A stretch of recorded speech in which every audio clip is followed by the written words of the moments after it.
안녕하세요. 용의자와의 수사반장 권미란입니다. 오늘도 저희와 함께 용의자들을 추적하시죠. 토마토 투자자문 김경원 운용역과 유한타증권 골드센터 목동지점 이경민 PB 함께합니다. 안녕하세요. 네, 안녕하십니까. 지금 방송 중인데 네, 오늘 새 용의자를 화면으로 소환하죠. 오늘 첫 번째 용의자는 호텔신라, 두 번째 AP 시스템, 세 번째 대우증권입니다. 첫 번째 용의자가 말하는 알리바이를 들어보시죠. 호텔신라, 그가 말하는 알리바이. 현대산업과 손잡고 시내 면세점 진출, 대형 모멘텀이 될 것. 호텔신라가 또 미국의 세계 최대 기내 면세점을 인수를 했었고요. 아주 발빠르게 움직이는 것 같아요. 네. 네, 호텔신라가 원래 이제 기업이 성장한 역사를 좀 살펴보면 계속 네. 인수합병을 통해서 이제 외형을 전반적으로 좀 키워나가는 전략을 좀 쓰고 있는 게 이제 이부진 사장의 대표적인 좀 전략인데, 현대산업과 이제 그 지분 투자를 같이 좀 하면서 새로운 이제 면세점을 이제 용산 아이파크몰 옆에 이제 좀 짓겠다는 부분들인데, 우선은 굉장히 좀 긍정적인 시장의 관점이 나오면서 오늘 같은 경우 상한가를 좀 기록했고, 현대산업개발 같은 경우도 굉장히 좀 많이 상승을 좀 하고 있는데, 전체적으로 증거 첫 번째는 이게 이제 입찰이 6월 달까지 신청이 되고 6월에서 한 8월 정도에 이제 결과가 나오기 때문에 그 부분들을 이제 봐야 되겠지만, 실질적으로 어떤 구조의 이 면세점이 들어설 것인가를 그림으로 좀 가지고 왔는데, 제가 그림으로 가지고 온 부분들은 이제 용산 아이포크몰의 전체 구성도를 좀 가지고 왔습니다. 네. 이 점선 부분에 위치하는 부분들이 이제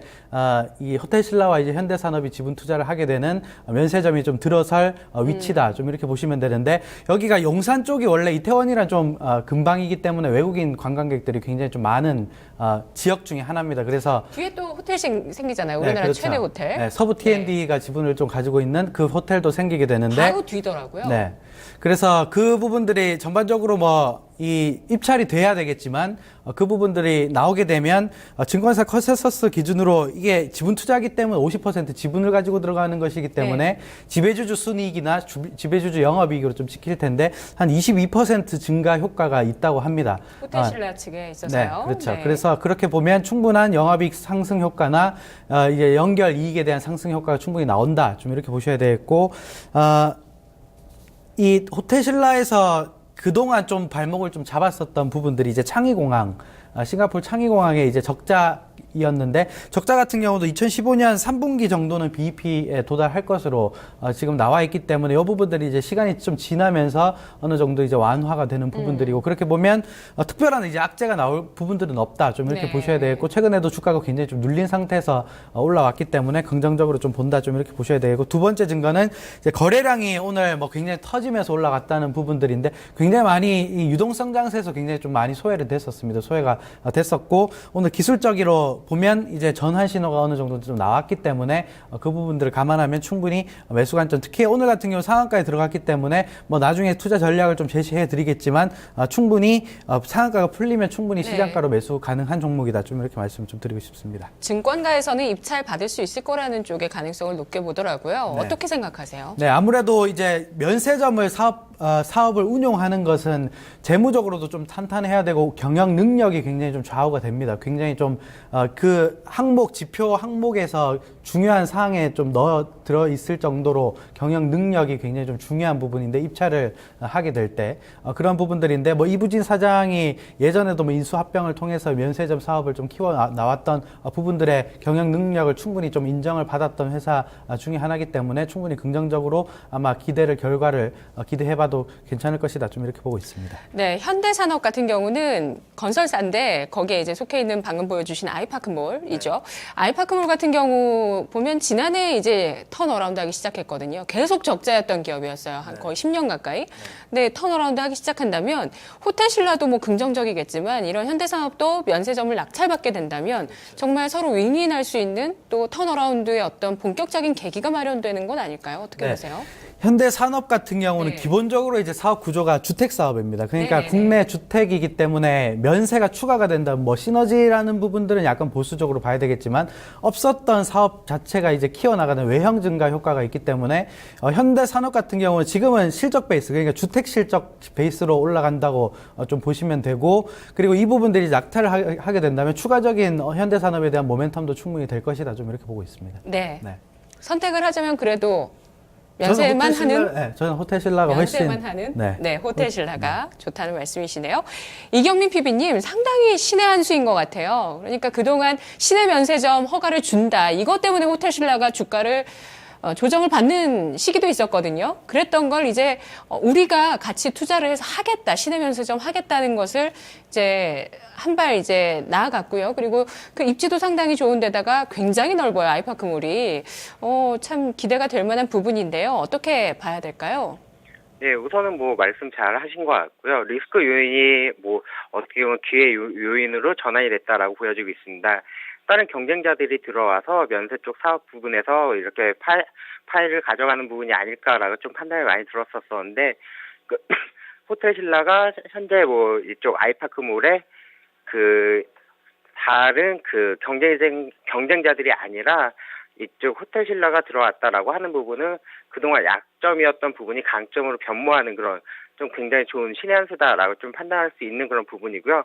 두 번째로 면세점 접근성 부각이 조금 제일 중요할 것 같습니다. 용산 쪽 부분의 그 위치는 그 강남하고 강북을 그 있기도 쉽고, 그 다음에 KTX역이 들어오고, 그 부지가 굉장히 넓습니다. 그리고 또 주차도 굉장히 좀 잘 되어 있기 때문에 이쪽 부분이 그 승인하는 그런 부분에 있어서 일정 부분 비율을 차지하는데 이쪽 부분에 좀 굉장히 높은 그런 부분을 받지 않을까라고 판단 들고 있고요. 세 번째로 뭐 그쪽 관련돼서 호텔 신라의 면세점 영업 비중을 한번 그 차트로 가지고 와봤습니다.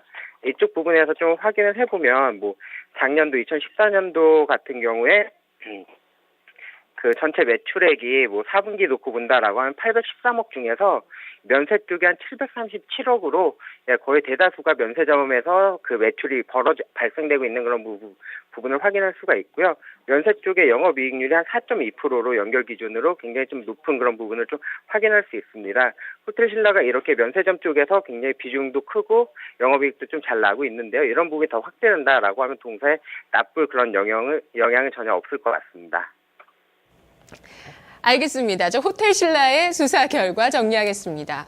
주가가 상당히 많이 올랐다. 고PER이라는 점과 시내 면세점이 허가가 된다. 이런 부분 때문에 주가 조정을 받았었던 호텔 신라 이부진 사장의 상당한 그 스마트하고 빠른 전략들이 시장에서 큰 호응을 받고 있습니다. 오늘 호텔 신라 상한가 시세 보여주는데요. 아마 현대백화점에서도 지금 면세점 없는 유통기업이기 때문에 이런 시내 면세점 관심이 많았을 텐데 지금 무릎을 치지 않을까라는 예상도 해보게 됩니다. 일단 부지 측면에 있어서 좀 메리트가 있는 현대 아이파크 쪽에 같이 면세점을 내겠다라는 이 이슈, 추가적으로 기대해 볼 만한 요소들이 있다. 그리고 그들이 낙찰받은 가능성도 높지 않겠느냐라는 시각에서 호텔 신라 두 분 모두 석방시켜 주셨습니다.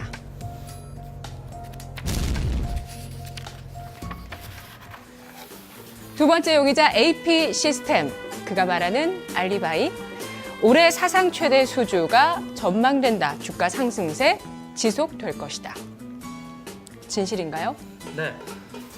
지금 반도체 공정 중에서는 그 플렉서블 관련 이제 OLED 공정주들이 확실히 2015년은 좀 수주 베이스가 굉장히 좀 괜찮을 것 같습니다. 왜냐하면 지금 약간 좀 지연됐었던 OLED 공정 자체가 이제 중국 쪽에서 투자가 굉장히 좀 많이 들어가는 부분들이 2016년에 대부분 이제 양산을 계획하고 있는 중국 업체들이 굉장히 많기 때문에 네. 2016년에 양산이면 2015년에 장비가 발주가 나가야 됩니다. 그게 이제 올해이기 때문에 2015년 수주 베이스가 굉장히 좀 많이 올라갈 것이다. 좀 이렇게 보고 있는 부분들인데, 우선은 AP 시스템의 첫 번째 증거입니다. 이제 한국과 중국의 이제 OLED 증설 투자 투자가 좀 본격화되는 부분들인데 우선 이 회사가 만드는 핵심 장비가 이제 ELA 장비라고 해서 이제 네. 레이저 어닐링 장비라고 하는데 이게 결정화 그 LTPS 패널 결정화 장비라고 보시면 되고 두 번째는 이제 레이저 리프트 오프 장비라고 해서 약간 이제 깎는 장비다 이렇게 좀 보시면 되는데 요 두 장비가 지금 전부 다 중국 쪽에서 뭐 티안마 쪽에서도 수주가 됐다는 얘기가 좀 많이 들리고 있고 그리고 CSOT나 BOE 쪽에서도 6세대 LCD 투자 계획이 이제 3분기 이후에 지금 투자 계획이 있기 때문에 이쪽에도 들어갈 가능성이 굉장히 좀 커지고 있습니다. 왜냐하면 장비 업체들은 한번 레퍼런스를 삼성 쪽에서만 원래 있었는데 중국 쪽에 한번 발주가 나가게 되면 다른 업체들로 이제 확산이 되는 부분들이 있기 때문에 수주 기록이 굉장히 좀 중요합니다. 왜냐하면 수주 기록이 회사의 이제 기술력을 표현하는 부분들도 되고 그런 부분들이기 때문에 우선은 이제 티안마 쪽에 장비가 납품됐다는 지금 시장의 얘기가 좀 나오고 있기 때문에 이쪽이 중국 다른 업체들한테 충분히 발주가 좀 나갈 수 있다. 좀 이런 기대감을 좀 생각을 좀 해볼 수 있고 그렇게 되면 중국발 장비 물량만 대략 한 1,000억 정도 네. 2015년에 좀 나올 수 있다라는 증권사 리포트가 많이 나오고 있습니다. 그래서 굉장히 좀 긍정적인 앞으로의 좀 방향성이 좀 나올 수 있다. 좀 이렇게 말씀을 좀 드리고 싶고 근데 이제 주가가 많이 올랐는데 더 네. 올라갈 수 있는 주가인가를 네. 좀 설명을 좀 드리고 싶습니다. 어떤 걸 통해서 봐야 될까요? 네, 우선은 회사의 이제 밸류에이션을 좀 가지고 왔습니다. 이제 PER 밸류에이션을 좀 가지고 왔는데 2015년 실적 기준으로 PER이 한 10배 정도 수준입니다. 이 밑에 표를 좀 보시면 2016년은 7배 수준입니다. 지금 테라세미콘이 정확하게 한 10배, 11배 정도를 좀 받고 있고 그리고 2016년 기준으로 한 8배 정도 받고 있습니다. 대략 비슷한 수준의 지금 밸류에이션을 좀 형성하고 있는데 타 이제 관련 장비주라고 하면 이제 SFA도 포함이 좀 되는데 SFA가 12배가 넘습니다. 그렇기 때문에 상대적으로 지금 밸류에이션을 보면 테라세미콘과 거의 유사한 지금 밸류에이션을 좀 가지고 있지만 FA보다는 좀 싸기 때문에 추가적인 상승 모멘텀은 충분히 가능하다 좀 이렇게 판단을 하고 있어서 우선은 투자가 본격화되는 시즌이 이제 네. 2015년이고 그리고 밸류에이션 부담도 크게 없다라고 생각을 하기 때문에 석방 의견을 충분히 드려도 되는 종목이다 좀 이렇게 말씀 좀 드리고 싶습니다. 네, 중국적으로 거래처 다변화되는 건 어떤 계기라고 하셨죠? 아까 네. 네. 기본적으로 이제 OLED 투자 장비 발주가 2015년에 나가고 2016년에 중국 업체들이 다 OLED 양산에 지금 계획을 하고 있기 때문에 장비 발주는 1년 먼저 나간다는 것을 감안하면 2015년은 장비 수주의 피크치가 될 것이다. 좀 이렇게 보고 있습니다. 네. 그들이 우리 AP 시스템 쪽에 수주를 확실히 줄 것이라는 네. 생각을 갖고 계시네요. 이경민 PB님은 어떤 단서 가지고 오셨나요? 예, 우선 뭐 저도 결론적으로 말씀드리면 석방이 맞을 것 같습니다. 동사 AP 시스템 같은 경우는 뭐 플래시브 OLED 관련돼서 그 관련된 부품도 만들고 있고 이쪽 LTPS TFT용 ELA라고 하는 그 결정한 장비를 만들고 있는데요. 동사 중국 쪽 수주가 뭐 바로 나올 것 같고요. 두 번째로 그 글로벌 패널 업체들의 그 증설 계획을 한번 가지고 와봤습니다. 이쪽 부분에 있어서 가져온 표를 잠깐 한번 보시면 뭐 쿤산이나 청두, 후안, 뭐 상하이 뭐 이쪽에 위치한 뭐 중국 쪽에 위치한 그쪽 반도체 회사들의 OLED나 LCD 쪽 그 증설 계획이 굉장히 좀 차곡차곡 많이 차 있습니다. 이쪽 부분을 놓고 본다라고 하면 증설에 있어서 가장 필수적인 그런 장비들은 어쩔 수 없이 증설할 수밖에 없다라고 보여지고 있고 그런 부분이 그 동사 AP 시스템에는 굉장히 좀 호재로 작용할 수 있다라고 보여지고 있습니다. 고객이 뭐 특정 회사 뭐 예를 들어 삼성이나 뭐 LG나 이쪽에 국한된 게 아니라 글로벌 업체들로 굉장히 많이 다변화됐다라고 하는 점과 이 회사들이 뭐 증설을 추가적으로 하면서 수주가 연이을 거다라고 하는 점은 동사의 그 주가에는 굉장히 좀 긍정적이다라고 보고 있고요. 최근에 중국 차이나 플레이 관련돼서 차이나 플레이 한다라고 하면 주가가 말도 안 돼 좀 올라가는 그런 시장이기 때문에 동사의 주가는 아직까지 현저하게 올라갈 가능성이 더 높다라고 판단하고 있습니다. 이 OLED 쪽에 투자 시기가 도래했기 때문에 AP 시스템 같은 경우는 기술력이 좋은 업체이기 때문에 이들 쪽에서 수주를 받을 가능성이 거의 확실하다는 말씀이신 거죠? 예, 맞습니다. 사실은 뭐 OLED 기술이 조금 굉장히 각광을 받다가 퀀텀 닷이라고 하는 그쪽 디스플레이 기술이 나오면서 OLED 쪽이 좀 사그라드는 그런 모습도 좀 없지 않아 있었는데요. 다만 앞으로 더 진보되고 나아갈 수 있는 기술은 퀀텀 닷보다는 OLED 쪽이 분명하거든요. 이런 걸로 뭐 비춰볼 때 그 중국 쪽이나 뭐 우리나라 쪽에서도 OLED 쪽의 그 증설은 좀 필수 불가결하지 않나라고 좀 판단하고 있습니다. 네, AP 시스템 수사 결과 정리하겠습니다. 우리나라뿐만 아니라 내년도에 중국 패널 업체들의 OLED 양산 계획들이 속속 나오고 있습니다. 그에 따라서 이 OLED 쪽에 수주 모멘텀이 강해지고 있습니다. AP 시스템 거래처가 다변화되면서 이러한 수주와 실적 앞으로 주가에 반영될 것이라고 보고 있고요. 주가 역시도 현재 동종 업계 대비해서 저평가된 부분들도 단서로 찾아봤습니다. AP 시스템 두 분 모두 석방해 주셨네요.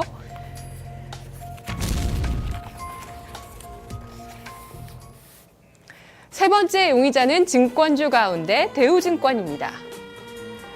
알리바이는 글로벌 증시 꽃놀이 지속된다. 증권주 매수 아직 늦지 않았다. 자, 증권주 상담 프로그램에서 상담 받으시는 분들 과감하게 매수하셔서 수익을 보고 계시는 분들 많이 뵀었는데 지금도 혹시 늦지 않았을까?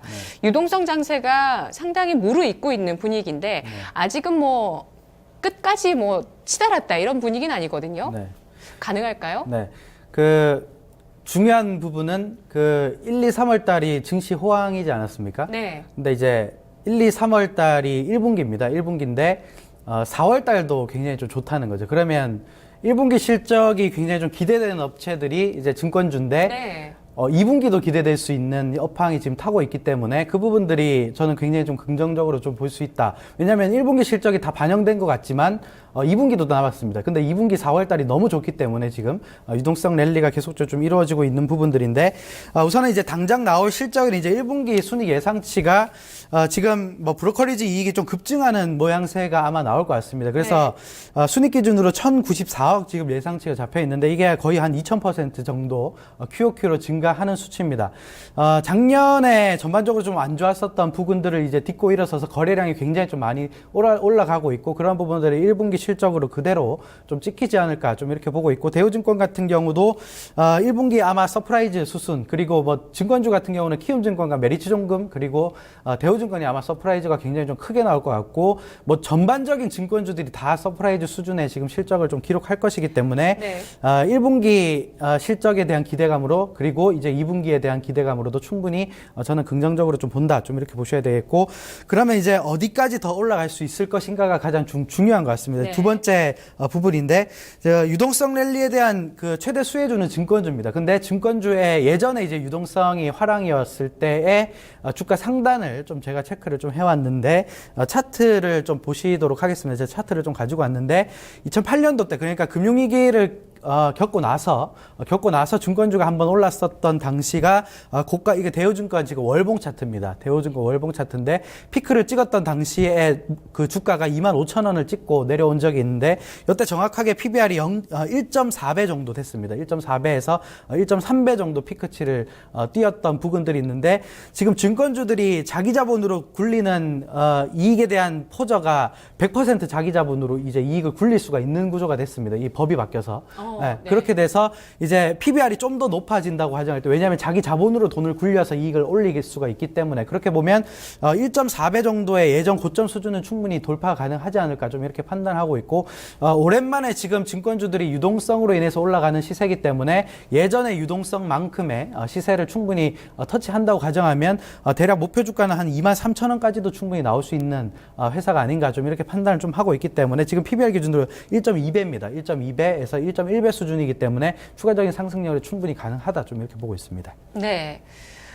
지난번 고점 때가 1.2배 정도였다고 네. 하셨잖아요. 아까 1.34배였습니다. 3, 4배 정도인데 지금은 사실 올라갈 여력은 그 선까지 올라가려면 여력은 있긴 한데 현재 수준의 PBR이 좀 높게 느껴지네요. 네, 아무래도 네. 증권주들이 예전부터 좀 적게 평가를 받았던 부분들은 있습니다. 왜냐하면 예를 들면 교보증권 같은 경우는 PBR이 0.5배고요. 최근에 많이 올라가서 조금 올라왔지만 전부 다 1배 미만에 그러니까 메리츠증권 제외하고는 전부 다 1배 미만이었는데 최근에 많이 급등을 해서 1배 상단을 지금 뚫어내는 회사들이 굉장히 좀 많아지고 있는데 지금 유동성 랠리이기 때문에 예전에 PBR 상단을 찍었던 부근 라인 때까지는 어느 정도 이제 긍정적으로 좀 본다. 좀 이렇게 관점을 좀 말씀을 좀 드리는 겁니다. 현재 시점의 PBR과 관계없이 네. 그래도 그때까지 그렇죠. 올랐던 수준까지는 가능할 것이다.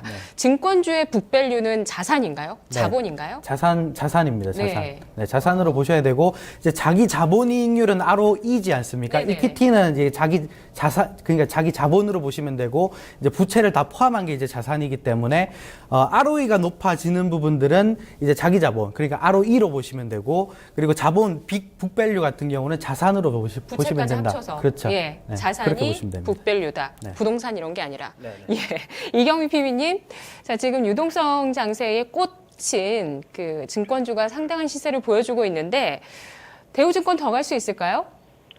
예, 저는 조금 더 갈 수 있지만 일단 위험으로 분류하고 싶습니다. 대우증권을 둘러싼 전반적인 환경은 나쁜 건 하나도 없습니다. 첫 번째로 제가 말씀드릴 거는 금호산업의 그 지분가치라고 말씀드릴 수 있는데요. 동사는 금호산업의 그 주식 약 130만 주 정도, 한 주당 12,400원에 165억으로 가지고 있는 게 있습니다. 이쪽 부분이 금호산업이 이번 달 28일 날 본입차를 앞두고 있는데요. 매각되는 그 시점에 따라서 매각 차익이라고 할 수 있죠. 이런 부분이 한 3,400억 정도 발생될 수 있기 때문에 이런 부분이 동사의 새로운 모멘텀이 될 수도 있다라고 좀 보여지고 있고요. 올 초 산업은행 지주 회장이 언급을 했던 것처럼 대우증권 매각이나 이쪽 부분에 있어서도 좀 위쪽으로 나오고 있는 것 같습니다. 그래서 동사와 관련돼서 매각이나 이런 부분이 모멘텀이 된다라고 하면 주가는 한 단계 더 레벨업할 수도 있다라고 보여지고 있고요. 최근에 브로커리지 MS 같은 경우 거래 대금이 늘어나면서 대우증권 쪽이 좀 많이 상승하고 있습니다. MS 상승률이 좀 많이 가파르게 올라오고 있는데요. 이런 부분에 있어서도 동사의 주가에는 좀 좋게 반영될 수 있다라고 좀 판단 들고 있습니다. 다만 제가 석방이 아닌 위험으로 놓고 분류한 그런 부분은 지금 시장이 올라가고 있는 부분이 특별한 호재가 아니라 유동성으로 올라가고 있는 시장이거든요. 우리나라 시장이 좋을 일은 하나도 없지만 올라가고 있는 거고 또 다른 아시아 이머징 국가에 대비해서는 좀 많이 올라가지 못했지만 지금 전 세계적으로 증시가 좀 많이 올라오고 있기 때문에 이쪽 부분에서 증권주의 상승은 분명하다라고 보여지고 있습니다.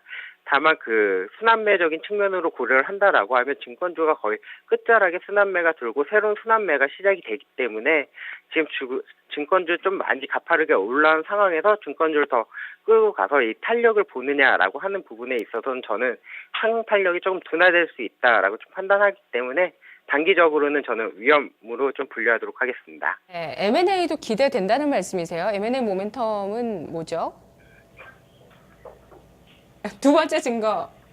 예. 예. 예. 우선 올 초에 산업은행 대우증권을 연내 매각할 수 있다라고 이야기를 했었고요. 대우증권 같은 경우는 조금 매물로 나왔었죠. 대우그룹이 해체되면서 산업은행이 가져왔었는데요. 최근에 산업은행이 대우건설이나 이쪽을 인수하면서 이제 재무 건전성이나 이런 부분이 좀 많이 안 좋아졌고 공기업을 민영화하고 있는 게 현 정부의 추세이기 때문에 이런 부분에 있어서 매물로 나올 수 있다라고 하는 부분이 있고요. 지금 사는이 모멘텀을 표명을 했고 지금 시장이 굉장히 좋아서 주가가 올라가고 EPS나 아니면 기업 가치가 올라오고 있어 지금 한 5조를 넘어가는 기업 가치 받고 있는데요. 이런 부분에서 산업은행이 매각을 한다라고 해서 다시 새로운 주인을 찾아간다라고 하면 주가에는 조금 더 좋은 그런 영향을 미치지 않을까라고 판단하고 있습니다. 네, 대우증권을 비롯한 증권업 전체의 위험 의견 일단 주셨고요. 김경원 운용령님은 증권주에 대해서 모두 석방 의견이신 건가요? 네. 알겠습니다. 대우증권 수사 결과 정리하겠습니다. 대우증권뿐만 아니라 특성도 알아봤지만 전반적인 의견도 두 분 모두 동일하게 각각 주셨는데요. 일단 1분기와 2분기의 어닝 서프라이즈와 실적 가시성이 높아지고 있는 증권주. 대우증권 같은 경우는 브로커리지 마켓시어가 올라가고 있고 또 산업은행 쪽에서 매물로 내놓겠다라는 발언까지 했다는 측면이 모멘텀으로 좀 더 작용할 수 있겠습니다. 하지만 이제 증권주는 올 만큼 왔고 다른 쪽으로 순환매가 일어날 가능성이 있겠다는 시각에서 위험 의견 주신 분 그리고 추가적으로 충분히 올라갈 여력이 있다라고 보는 석방 의견 이렇게 나뉘었습니다. 대우증권 일단은 위험으로 분류하죠. 자, 오늘은 석방된 용의자들 많은데요. 호텔신라 AP시스템 석방됐고요. 마지막 대우증권 위험으로 남았습니다. 전략 있으신가요? 네.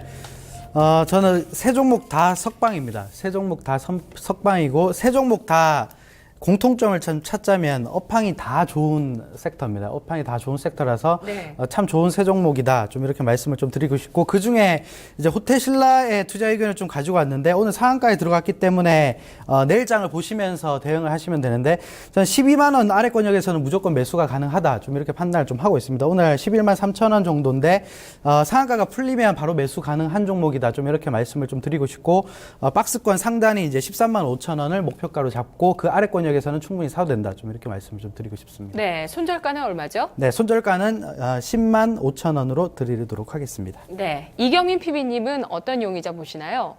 예, 저도 뭐 호텔신라하고 AP 시스템을 석방을 했고 그 대우증권 위험으로 좀 분류를 했는데요. 저는 AP 시스템을 좀 좋게 보고 전략을 가지고 와봤습니다. AP 시스템 금일 종가까지 보면서 한번 매수 들어가 보셔도 좋을 것 같고요. 그다음에 목표가는 뭐 주봉상으로 놓고 보면 13,500원 정도의 목표 도달할 수 있을 거다라고 판단 들고 있습니다. 다만 그 9,000원을 이탈하는 흐름이 나온다라고 하면 일단 손절을 하고 그다음에 관망으로 좀 지켜보시는 게 좋을 것 같습니다. 알겠습니다. 오늘 호텔신라와 AP 시스템의 알리바이가 성립했습니다. 내일 이 시간 다시 돌아오죠.